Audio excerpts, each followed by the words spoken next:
దయచేసి అందరూ అంగళ్ళలో కూడా అంగళ్ళ కానీ బయట కానీ ప్లాస్టిక్ వ్యర్థాలు పూర్తిగా మనకు తగ్గించకుండా ఉండాలని మనకు పైన అధికారులు తెలియజేసినారు. కాబట్టి ఈరోజు కార్యక్రమం స్వచ్ఛత ఈ సేవ ప్రోగ్రాంలోన మనము ఇవన్నీ ఫోటోలు కూడా అప్లోడ్ చేసి ఈరోజు ఏం సారాంశం ఉందనే దాని మీద మ్యాట్ కూడా రాసి ఆన్లైన్ నమోదు చేస్తున్నాము.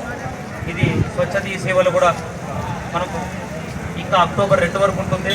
దయచేసి అధికారులు ఎవరైతే పొద్దు పట్టిన వాళ్ళు ఎండ ఆఫీసర్కి నేను చెప్పింటాం కంపల్సరిగా ఈ అంటే ర్యాలీలో ఇద్దరికి అవగాహన కార్యక్రమంలో పాల్గొని విరివిగా మన వద్దు ఏముందో మన కాన్సెప్ట్ సబ్జెక్ట్ ఏముందో సరళంగా వాళ్ళ దగ్గర వివరించాలని నేను సచివాలయ ఉద్యోగస్తులకి అంగన్వాడీ టీచర్లకి వచ్చిన అందరికీ నేను అంటే తెలియజేస్తున్నాను. ఎందుకంటే కార్యక్రమం సక్సెస్ కావాలంటే ప్రభుత్వ ఉద్యోగుల మీద మనం డిపెండ్ పెట్టి ఒక నమ్మకం బిలీఫ్ మీద మనకు ఒక నమ్మకంతో ఉంటుంది. కాబట్టి ఆ నమ్మకాన్ని మనం 100% ఖచ్చితంగా చేయాలని నేను కార్యదర్శిగా తెలియజేస్తున్నాను. Thank you.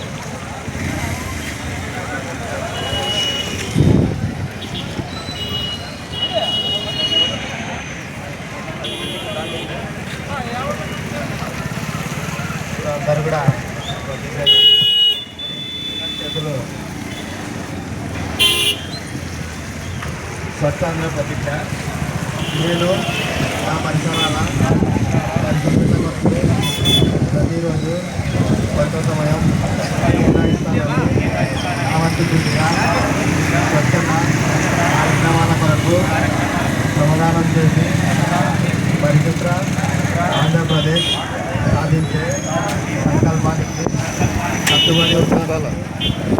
ఈరోజు పరిశుభ్రత గురించి నేను వేసిన ఈ ముందడుగు ఆంధ్రప్రదేశ్ రాష్ట్రాన్ని శుభ్రపరచడంలో సహాయం చేస్తుందని నమ్ముతూ ఈరోజు నుండి నా తోటి వారికి కూడా ప్రకృతి పచ్చదనం యొక్క ప్రాముఖ్యతను మరియు హరితాంధ్రప్రదేశ్పై అవగాహన కల్పించే విధంగా ప్రయత్నిస్తానని మన ఆంధ్రప్రదేశ్లో స్వచ్ఛాంధ్రప్రదేశ్గా తీర్చిదిద్దేటట్టు నా వంతు కృషి చేస్తానని ప్రమాణం చేస్తున్నాను.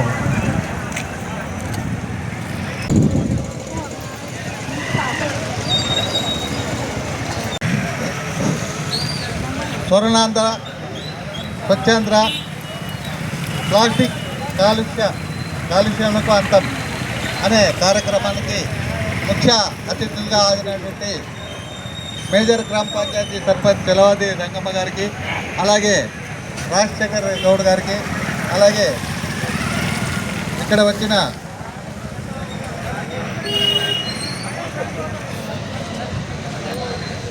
అంగన్వాడీ కార్యకర్తలకు మరియు సచివాలయ సిబ్బందికి, పత్రికా విలేకరులకు నా హృదయపూర్వక నమస్కారం. ప్లాస్టిక్ వాడేదాన్ని అందరూ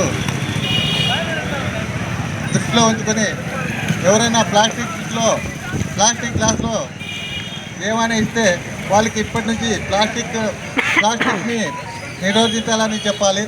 అలాగే ఇక్కడ బస్టాండ్లో ఉండే హోటళ్ళు మొత్తం, అంగళ్ళు మొత్తం ఎవరైనా కానీ బాగా దృష్టిలో ఉంచుకొని ప్లాస్టిక్ని నిషేధించాలని కోరుతున్నాను. అలాగే ప్లాస్టిక్ అంటే అది తొందరగా ఎన్ని సంవత్సరాలైనా అది మట్టిలో కరిగిపోదు. అదే సంచి అయితే కాటన్ సంచి అయితే తొందరగా కరిగికి వాడటం వల్ల మన అన్ని ఆరోగ్యాలు కానీ చెడిపోతాయని నేను సభాముఖంగా తెలియజేస్తున్నాను. ఇక్కడ ఉండే బస్టాండ్లో ఉండే ప్రతి ఒక్క అంగళ్ళ వారు, తర్వాత టీ బంకుల వాళ్ళు ఎవరైనా ప్లాస్టిక్ కాస్త వాడినారంటే చట్టపరమైన ఇది ఇస్తారని సభాముఖంగా తెలియజేస్తున్నాను. ఈ అవకాశం ఇచ్చిన అందరికీ నా హృదయపూర్వక నమస్కారం తెలియజేస్తున్నాను.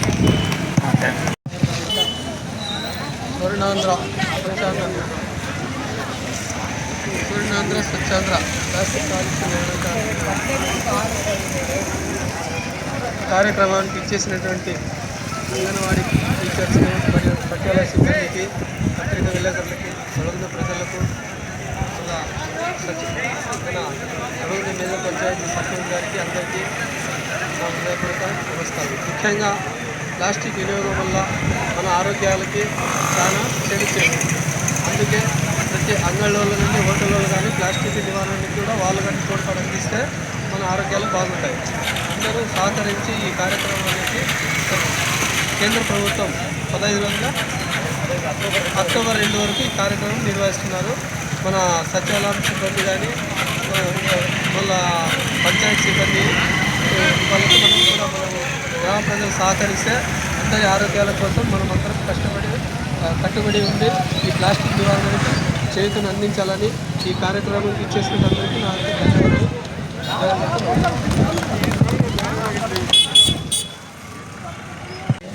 ఎందుకంటే ప్రతి ఒక్కటి పరివారణ ప్రజల ఆరోగ్యమే ధ్యేయమని ప్రభుత్వం మనకు తెలుపుతున్నారు. కాబట్టి మనకు నివారణకి చర్యలు తీసుకుంటున్నాం.